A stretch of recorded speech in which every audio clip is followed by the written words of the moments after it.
Fabiano Caruana is in a must-win situation, and in this video I'm going to show you if he is able to bounce back as he needs to win on demand against Nijat Abasov. The Azeri player won in fascinating style, 26 moves only, the first game of their mini-match in the battle for bronze. But now Fabi, playing with the white pieces, he needs to win on demand, and let's see if he's capable to pull off a miracle. He opens the game with 1 e4 and Abasov plays c5, the Sicilian, and after knight f3 goes e6, d4, c takes d4, knight takes d4, knight c6, knight c3, knight f6. We have the Sicilian 4 knights variation, and this is a very sharp opening with a lot of possibilities. Sharp lines here for white, starting with knight takes c6, knight db5 is a possibility, but Fabi expected this line and went for the move bishop f4. Interesting move. You're trying to gain control over these dark squares, and potentially this can get really sharp. Black goes for the principled move bishop to b4, pinning the knight on c3, threatening to take the pawn on e4, but Fabi doesn't care about that pawn. He goes for the move knight db5, threatening knight c7, but anyway, knight takes e4 on the board. The board is on fire, the pawn is just captured, and well, there are also threats, of course, to take on c3 twice, so there's a lot of counterplay, but this is still very well-known theory. Queen f3, attacking the knight, overprotecting the knight on c3, and after black goes d5 to support the knight in the center, the move knight c7, check is played anyway. Now, if you see this position for the first time, you think this has gone horribly wrong for black. After king f8, there is the possibility to take the rook, but guys, this is still very well-known theory for players of that caliber. After knight takes a8 was not played in the game, there is a line starting with the move e5 to attack the bishop, to prevent the knight from getting back into play. If the bishop goes back to d2 to protect the knight on c3 one more time, there is knight d4 with a huge threat against the queen and the pawn. Queen can go back, and now queen h4. Black can launch a devastating attack here, threatening checkmate. After the move g3, there is this move queen f6, threatening checkmate again. After knight takes e4, the idea of provoking the move g3 is to go knight f3 check. If the king goes to e2, there is knight d4, and white doesn't have anything better than just to settle for a repetition. This is still very well-known stuff, has been played before. The alternative for white is to sacrifice the queen with queen takes f3, bishop takes b4 check. It's totally chaos on the board. King g8, knight d6, you can take the rook in the corner, and after castling queenside, who knows what is going on. It's a position with a queen versus 3 minor pieces. So materially speaking, it's more or less even. The engines are saying it's more or less equal. I think Abasov was prepared for this, but he didn't expect the move Fabi played in the game. As instead of capturing the rook, he decided to get its king into safety. Now the king is relatively safe, as I said. The threat of knight takes a8 is still there, and of course, there's also a new threat of just taking on e4, because the knight on c3 is no longer pinned as the king is safe on c1. Black cannot recapture because of the pin on the d-file. That's sort of background information for this game. Black played here bishop takes c3. That is a good move, but after b takes c3, you really have to know your lines here. And Fabi, of course, got very well prepared for this game. He was aware of the critical move e5 to disconnect the bishop from supporting the knight. After knight takes d5, now the knight on e4 is hanging. Black can even play something like f5. The machine is saying that it's more or less even, but if you see this for the first time, probably you have absolutely no idea what is going on in this position. So it didn't happen. Abasov thought instead of playing e5, let's go queen e7, with the idea that if you take the rook, it's queen a3 with check. The king can't escape. If you go king b1, it's knight takes c3. Black is winning because king a1 is met by queen takes a2 checkmate. The only move is to play queen takes c3, but then you're just a queen down. Black is winning. Queen e7, setting up the big threat of queen a3, can be met by the move c4, which was Fabi's choice, and that's an excellent move. The reason is that the queen on f3 is now guarding the a3 square, preventing the black queen from coming there. Queen f6 was played, renewing sort of a mating threat with the move queen to a1. So don't take the rook because of queen a1 with mate. Instead, c3 is a very important move. Now the pawn on c3 cannot really be taken and the rook is still hanging. And if you want to go back with the queen to e7, threatening mate on, not mate, but just a very annoying check on a3, then king b2, it's quite a good move. So instead, Abasov played here sharp move g5. And there are various options, but the idea is to get rid of that bishop on f4. And Fabi went here for a long think. Fought here about for 20 minutes, but came up with the best move. Bishop d6 check. Of course, knight takes d6 is not possible because it leaves the queen on f6 unprotected. Therefore, king g7 is the best continuation. Queen takes f6. King takes f6. Very important to take with the king so that after taking the rook, now the knight is able to take the bishop. C takes d5. E takes d5, and here it's time to make up the balance, because having a look at the position says that white is an exchange up, but still needs a bit of time to get that knight back into play. You can do that right away with knight c7, but then knight e4 is a bit annoying, attacking both the pawn on c3 and on f2. If you can take on f2, then both the rooks are hanging. So better continuation is to play here the move f3. Was played by Fabi. Knight went to f5, and now knight c7. The knight is on its way to capture the pawn, therefore the move d4 is played. And I think it's quite nice for white to be able to exchange the pawns here. If you take on d4 and black recaptures, you can get your bishop out. The other rook can join play as well, and it's not easy, but it should be technically winning for white. However, Fabi, instead of taking the pawn, he played here the move bishop to b5, getting the bishop into play. But now it's knight e3, very annoying move, attacking the rook, attacking the pawn on g2 as well. So the rook goes to d2. And the move bishop d7 is played, and that's a very interesting move. I should point out, by the way, that d takes c3 is not problematic at all. There is rook e2. And here you see that the knight is no longer stable on e3. Should go back to f5, then you can trade off the bishop for the knight, get the rook into play. The rooks are occupying the open files. Rook will come to d3, and white is doing very well here. So why is this move bishop d7 so good? Well, it's because the pawn on d4 cannot be taken. It runs into rook c8. The knight on c7 is in trouble.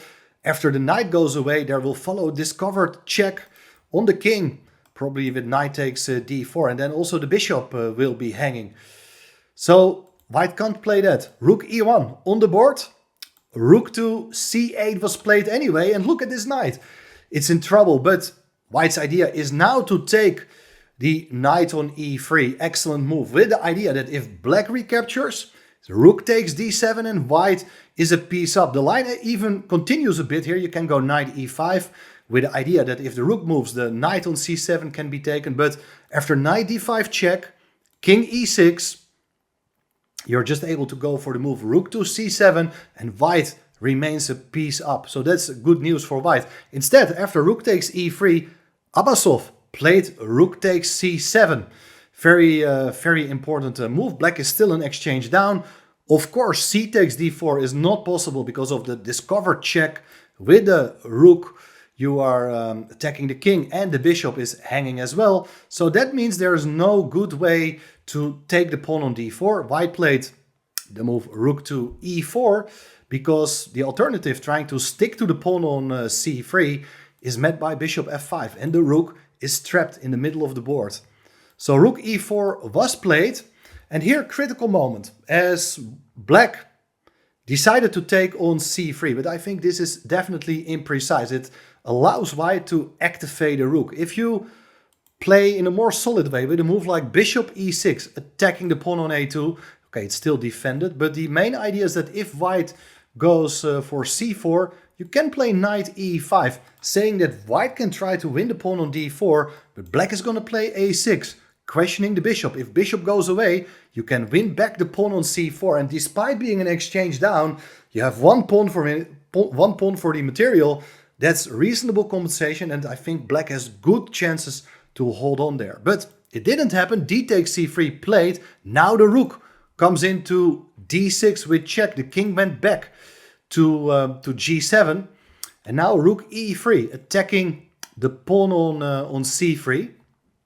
Black goes for the move a6 because he wants to move the knight away, but if the knight moves, the bishop is hanging as both the rook and bishop are attacking it. Therefore a6 first, and white played the move bishop a4, maintaining the tension. I think it's a good move.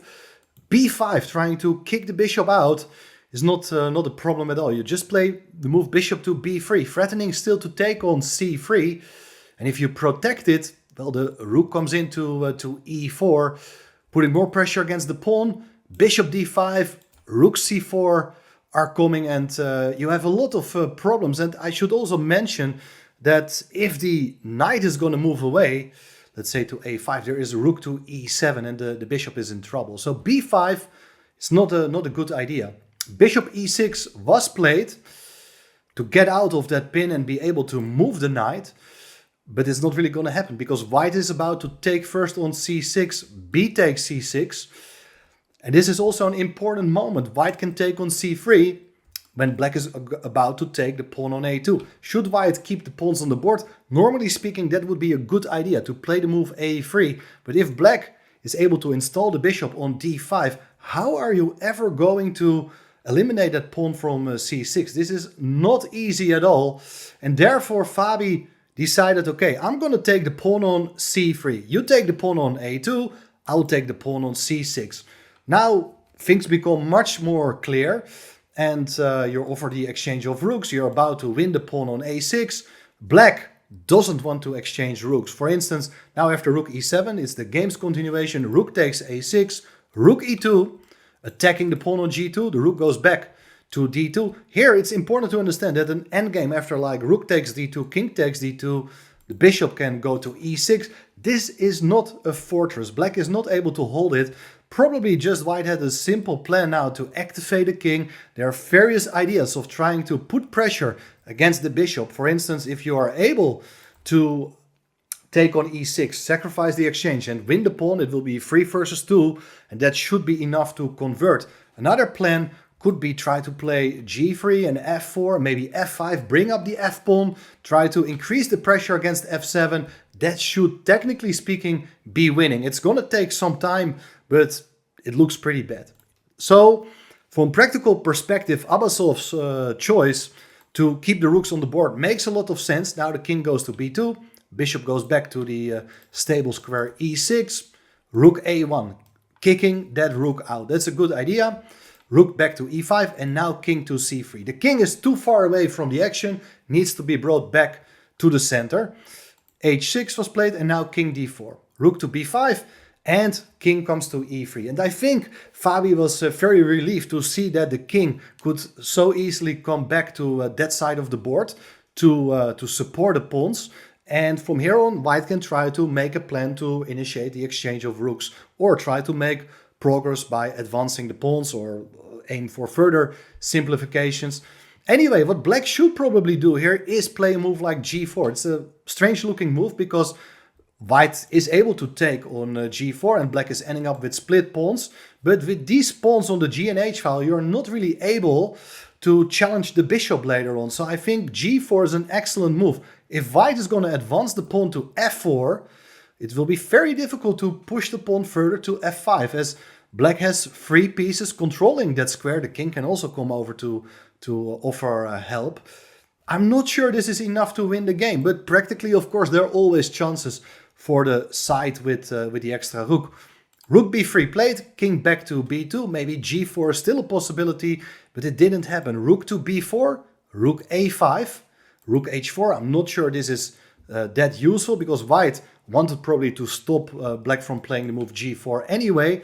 Rook back to b4, king to g3, rook f6, rook e2, bishop f5, rook e2, f5. Bishop goes to g6, the bishop is stable there, and now white will try to get rid of that annoying bishop. Rook to c4, we kick the king back further to g7. Now the rooks are connected again. Now on the b file, the king is too far away. Rook c2, rook b2. So you're guarding your pawn on g2. Rook c4, controlling the fourth rank. Rook to b4, rook to c5. Rook b5, offering the exchange of rooks, and it goes back and forth. How is white going to make progress? Look, rook to d5, rook a2, and now this is the moment. White goes for the move h4. That's an excellent idea. You're attacking the pawn on g5, which cannot really be protected with f6, because that allows a rook check. Now the 7th rank is too vulnerable. If you block with the bishop, the other rook comes and you pick up that bishop. If the king goes back to f8, then it will be rook d8, and there are a lot of problems. Black can still go bishop e8, but that should just be winning for white, with the king being cut off along the back rank. So only option for black is to take on h4. Now if the rook takes h4, pawns are split, and white is making step by step some progress. Black goes h5, so pawn is well protected by the bishop, but the question is if the bishop is really stable here. After rook to b4 back, rook c2, now you see that the f pawn is coming, with the idea to go f5 and to destabilize the position of that bishop on g6. So king f6, so both the king and bishop are guarding that square. Rook to g5, and now another big moment in this game, because with this move, rook g5, white is about, for instance, if black goes king e6, to give a check on b6, and after king e7, you have this move f5. You're attacking the bishop. If bishop goes away, you're able to win the pawn on h5. So this is a serious problem. Rook to b6 followed by f5 is on the agenda. And the question is, how should black deal with that? Well, in the game they followed the move rook c6 back, but probably that's not the best move. Maybe rook c1 is a better idea, so that the king, if it goes to h4 anytime, to prepare f5 and to protect the rook, you can always play here the move rook to h1. I think that's a very important detail. Instead, rook c6 played. Abasov under time pressure. Don't forget, it's a long tournament. Both sides are making mistakes, of course, in such a sharp game.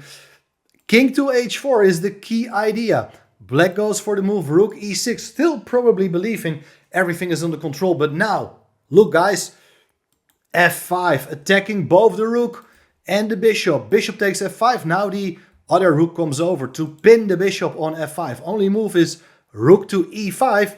And here it's rook takes h5. More and more pawns are swapped here. But the problem is that black is just lost. Why? White is threatening to play here the move g4. The bishop can't move, the rook can't move because g4 is coming. If you play king g6 to get out of the pin, it's rook g5. The king got to stay in touch with the bishop. If you play king f6, it's g4.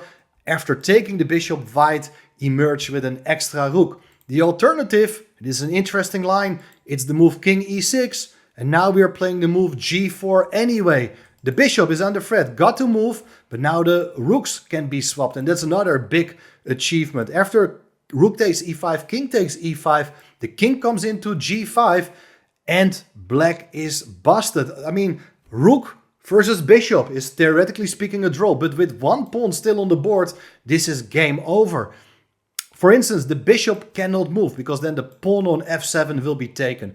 The only alternative is to go king e6, try to keep everything protected, but now the rook comes to f6 with check, king e7. How is white going to break through? With a very nice exchange sacrifice. Rook takes g6, f takes g6, and the king and pawn endgame is just very easily winning, because after king f8, there is king h7, king f7, and now after g5, the g-pawn is way too strong, and therefore, in the position after rook takes h5, Abasov realized that things had gone wrong.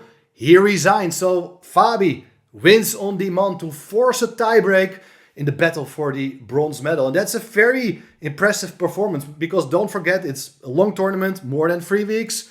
Of course, Fabi had his disappointment being knocked out in the semis by Pagnananda and even losing the first game in just only 26 moves against Abasov. But here, this is what strong player separates from the others. Fabi is able to bounce back immediately, and he did it in very impressive style despite the mistakes by both sides. But anyway, I think this was a very enjoyable game to watch. I hope you liked it. Give it a like. And of course, don't forget to subscribe to the channel, because we are going to see what is going to happen in the tie breaks tomorrow.